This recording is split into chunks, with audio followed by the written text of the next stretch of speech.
Good morning. Welcome to the Point. This week, we talked with the leader of the House Democrats, State Representative Tim Greimel from Auburn Hills. He is the leader of the opposition party, and as such, he has a number of questions about what Republicans are up to. We started with one big issue that remains unresolved: Detroit public schools, how to fund them and how to fix them. Let's talk about Detroit public schools. The Senate came up with a plan that appeared to be something that people in Detroit, those stakeholders there, could go along with. House came up with a different plan. Where are we?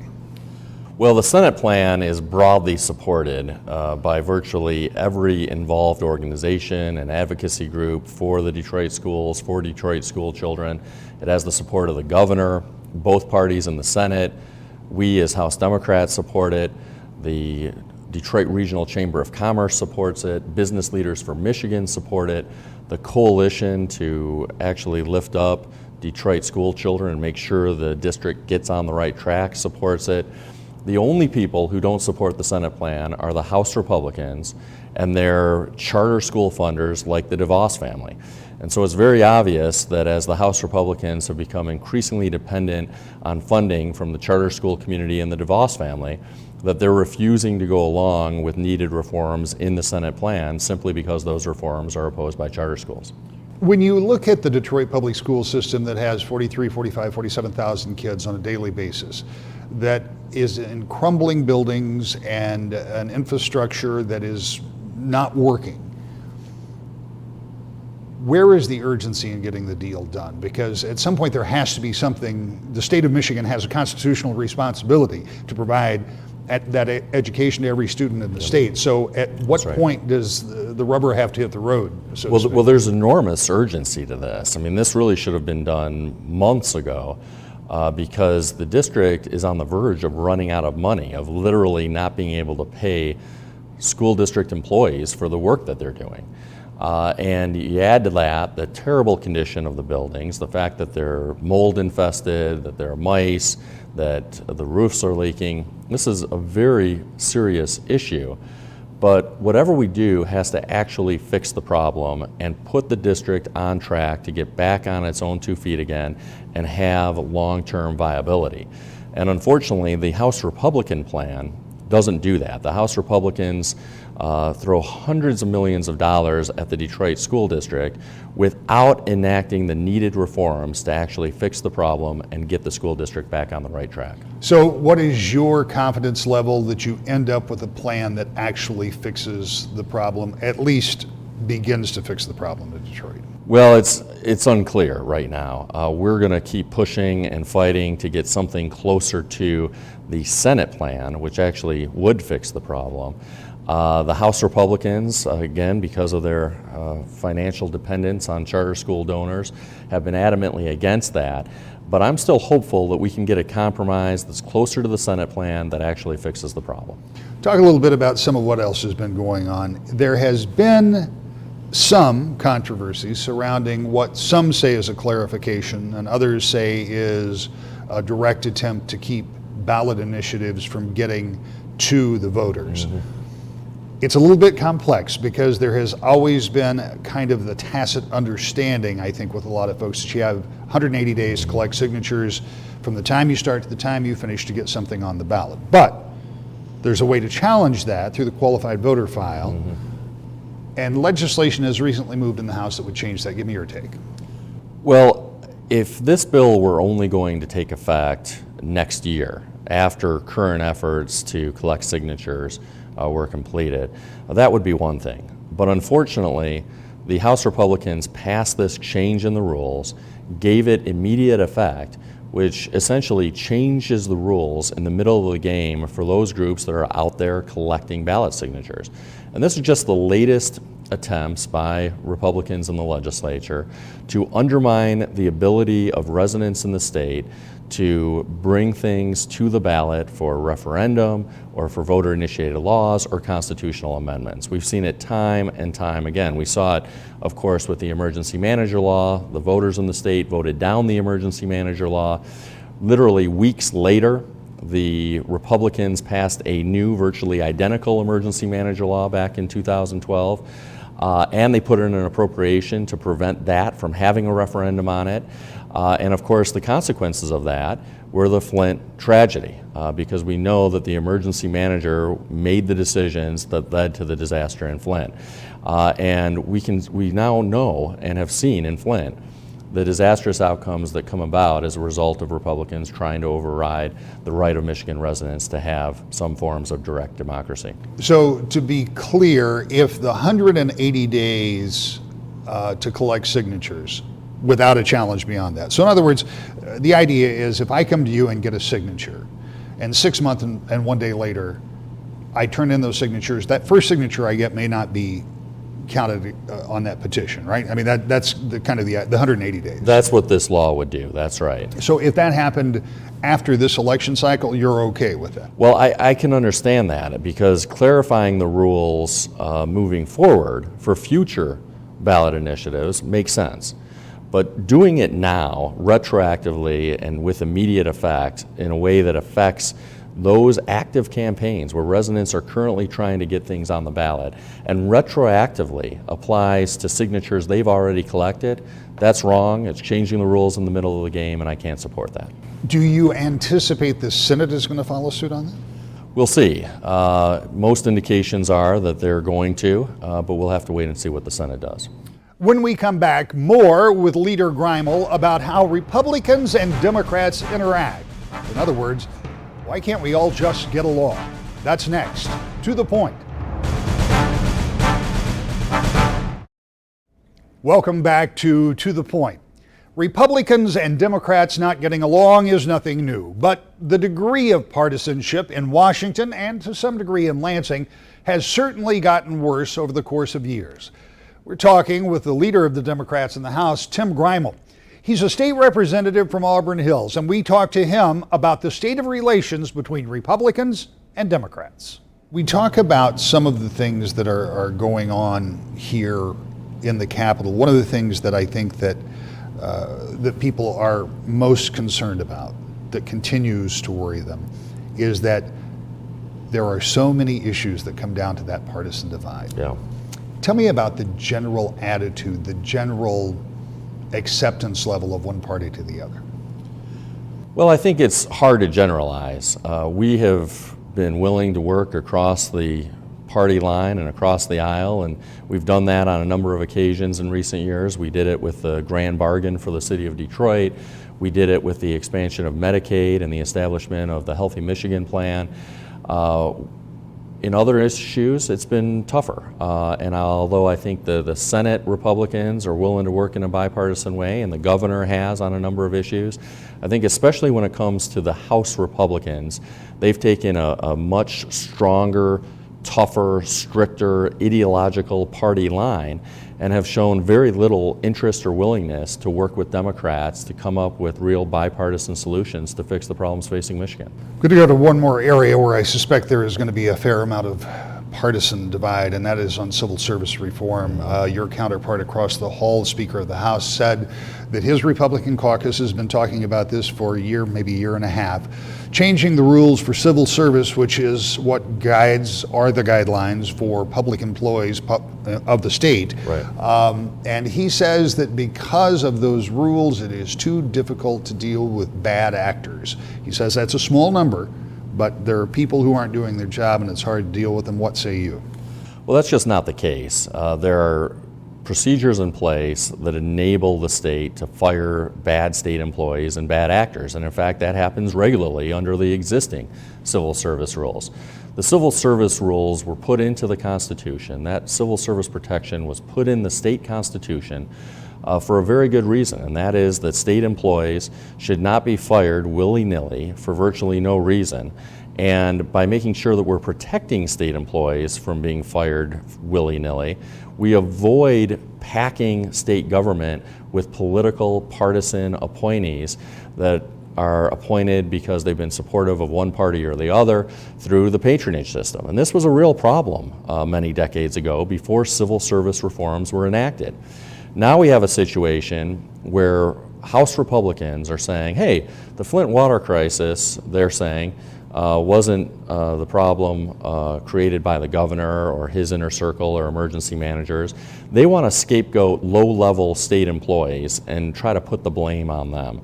And that's really what this is about. This is another attempt by Republicans to deflect responsibility away from themselves and away from the governor and his inner circle, away from the emergency management law that they enacted, and try to deflect it to low-level, scapegoated state workers. That's wrong. If what they're proposing actually were to pass and be amended to the state constitution, we would see a return to the terrible days of 100 years ago where political patronage and partisanship determine who gets hired by the state of Michigan. That's not good for government. It would make government less effective. It would make government more corrupt. When you talk about scapegoating low-level people in state government, is it your contention then that those people that have been singled out by the Attorney General's investigative force, that have been charged at the state level, are not the people that should not be charged, that they are not involved in that? Anybody who in fact was responsible for the problem should be held accountable, and that's true at all levels of government. But it's quite clear that most of the decisions that led to the tragedy in Flint were made by high-level political appointees of Governor Snyder, as well as the emergency managers in the community. And certainly any and all workers, no matter what their level in state government, who are responsible for what happened in Flint, need to be held accountable. But what the House Republicans are proposing is throwing the baby out with the bathwater and trying to completely eliminate protections in the Civil Service Code that are there for a good reason, to avoid the state being packed with workers who are loyal to one party or the other, who are hired purely because of their loyalty to partisan politics. We need to make sure that we're making certain that workers in the state are hired for one reason and one reason alone, and that's that they're competent, effective employees. The existing civil service rules do that and should be protected.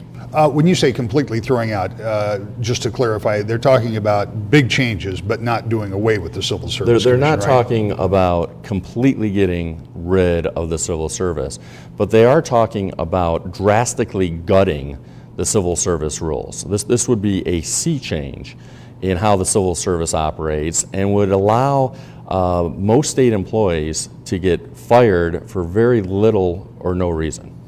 And just so people understand, if we go back to the 1920s, 30s, state government, smaller of course by far, but state government could be a complete changeover. When a new governor would come in, everybody from the secretary at a department to everybody in that department could just be gone.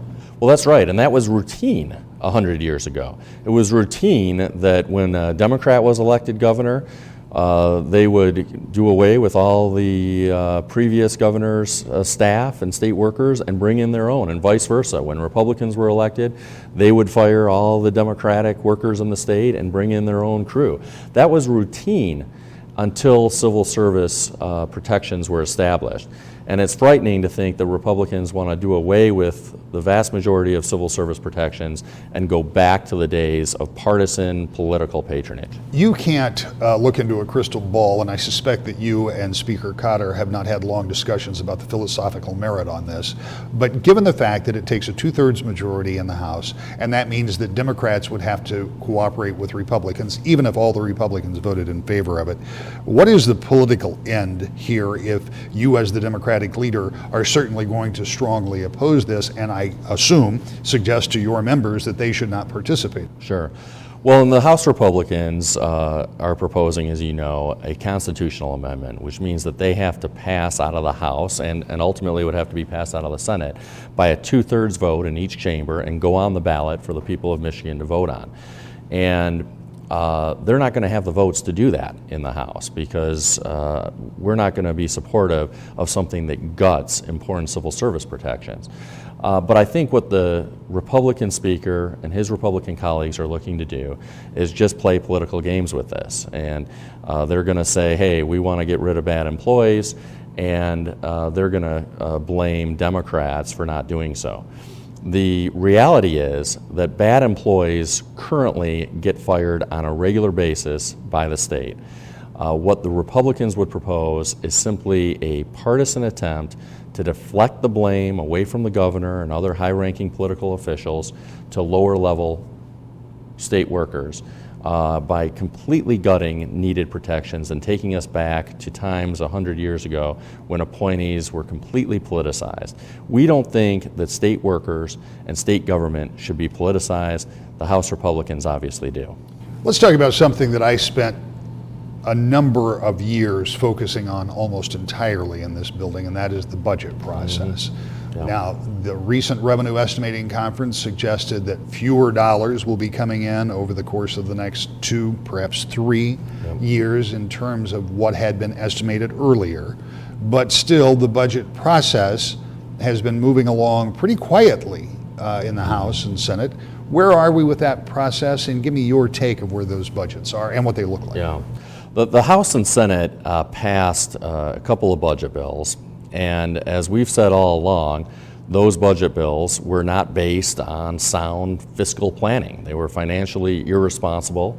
It turns out, and this has now been agreed by everyone, including the governor, that the revenue simply is not there to support those budgets. And the reason the revenue is not there is that corporate income tax revenue is much lower than the Republicans had predicted. And we've been saying all along that corporations are not paying their fair share, that these corporate tax giveaways that Republicans have enacted in recent years have not only hurt the state budget, but hurt other taxpayers in the state because the Republicans have paid for them in part by raising taxes on individuals, families, and seniors throughout Michigan. And the fact that corporate income tax revenues are so low is another example of the terrible fiscal effects of Republican tax policy. And as a result, the Republicans are now going back to the drawing board and coming up with new budgets that are going to still underfund education at all levels, including colleges and universities, but also kindergarten through high school. And perhaps most disturbingly, they're going to cut money from road funding. And certainly I think everybody in the state understands the importance of investing in our roads. Everybody knows how terrible the roads are. And for the Republicans to respond to lower corporate income tax revenues by slashing funding for our roads is very troubling. Well, in the final 2 minutes we have, I can't get into this full conversation, Yeah. but it is interesting because here we are in an election year. Nobody would expect tax increases in an election year. But if there were a consensus with your Republican colleagues that corporate taxes needed to be raised, where do they need to be raised to? Well, we as House Democrats came out with a plan to just modestly raise them by 3 percentage points from 6% to 9%. That would more than adequately fund the roads in this state without piling ever higher taxes onto individuals and families. Unfortunately, the House Republicans rejected that approach and last fall passed a plan that raises taxes squarely on seniors with the new birthday tax, that raises taxes at the pump that people have to pay, and still doesn't do enough to fix the roads. So what the Republicans passed is the worst of all worlds. It raises taxes on those least able to pay them while still not fixing the roads. When you look at the road funding potential decreases of the extra money that was supposed to be going on there, what do you see about the condition of our roads? I mean, there is some construction going on, but you are still convinced that this is far too little. Well, there's no question. And in fact, in the coming years, we're going to see the roads get worse and worse. In fact, the House Republican road plan, even if it did happen, wouldn't even be fully phased in until the year 2021. We need our roads fixed now, not 5 years from now. The State House and the State Senate will be adjourning for the summer soon, and there still are a number of big items that have to be taken care of. 2 of those we talked about with Leader Greimel. They include the budget and also what to do about Detroit public schools. To that end, the State House will stay in session next week and not go to the Detroit Regional Chamber event on Mackinac Island. We'll talk more about that event coming up, and we've got more in just a moment as we talk presidential politics to the point. If you were with us last week, you know we talked to the Attorney General of the state of Michigan, Bill Schuette, about a number of subjects, including a program called OK to Say. Near the end of that interview, I couldn't help but ask him about the current state of presidential politics. We didn't have time for those comments in last week's show, so with a taste of presidential politics, let's take a look at that now. Let's talk for just a little bit in the time that we have left about one of the most unusual political seasons that I have ever observed. You mean 2016 presidential campaign? That would be okay, it. That one, yes. I bring this up because you and I have talked about this in the past. You will be going to the convention in Cleveland, as will I. And as we sit here today, and I don't want to make any predictions, but as we sit here today, the Republican convention, at one point that looked like it could be a real food fight, looks like it may be a little bit more organized by the time you and I arrive in Cleveland. Is that a fair assessment? I think it may well be. It may be that the Republican convention in Cleveland may be a yawner compared to the brawl that we saw in Nevada between Sanders and Hillary Clinton. And so the fact is that this is an unusual year. Some call it complicated, some call it messy. The fact is, this has been happening over the 200 years of our republic called the United States of America. Politics is a collision sport sometimes. You early on had chosen a candidate to support who is not going to be the nominee. A whole lot of your other fellow Republicans had done the very same thing. There were only 17 or 18 or 20 or however many there were to start with. It's the Thunderdome. 17 entered, right. One person's emerging. That's Trump. And some people would say against the odds. What is, you've been around this game for a very long time. For people who don't know, you obviously served in the state legislature, you served in Capitol Hill, you've run statewide. How do you end up, not you personally, but the larger contingent of Republicans end up with Donald Trump? What makes people vote for Donald Trump and Bernie Sanders in such big numbers in this year? I think this is all about a couple of things. The people are fearful about the future in terms of paychecks and jobs. They sit around kitchen tables and people wonder, are children or grandchildren going to have the same opportunity we have in this place called America? Also, I think there's a worry that overseas we're viewed as a second-rate power. The Russians rule the skies in the Middle East, which is just a terrible thing to happen. The Obama administration has made threats, don't cross the red line in Syria. The Russians crossed it, nothing happened. And the fact is our allies don't trust us, our adversaries don't fear us. That's a problem. That's what both Sanders and Trump have mined, a similar vein, different solutions, mind you. And yeah, the point is that I'm not going to turn the keys to America over to Hillary Clinton. I think that's would be a mistake. And I'm going to work hard for our Republican nominee. That's going to be Donald Trump. I'm going to work hard for our Michigan Republican Party to maintain our majority in the Michigan House of Representatives, our candidates for the Michigan Supreme Court. So I'm going to work hard to make sure we have a strong Republican year. I'm Michigan's optimist. I'm America's optimist. I think we can win these races from the president to the state house here in Michigan. Now that's an interesting thing, and that's where we'll end, because that hasn't happened in this state since George Herbert Walker Bush in 1988. That's exactly right. And that's right. kind of a long dry spell. Yeah. Does Trump change the paradigm? Does he change the playing field here in Michigan, given the fact that he did win this the primary here? Yeah, I think he does. You know why? I think part of this is no nonsense, be authentic.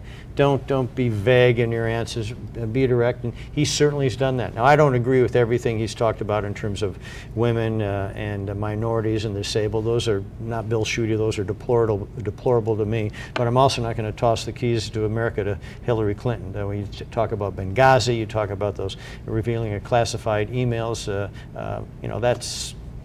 that's not right. No matter what happens in Cleveland or Philadelphia, we'll be both places to bring you all the activity from the national nominating conventions this summer. Next week, we'll head to Mackinac Island and cover the Detroit Regional Chamber event there. There's no To the Point next week, so 2 weeks from this morning, we'll have a recap of the event there and look forward into what is going to be a very interesting summer when it comes to presidential politics, not to mention how the legislature will wrap up their business before taking a break for the summer. That's all in the coming weeks when you'll join us, I hope, every Sunday morning at 10 o'clock for To the Point.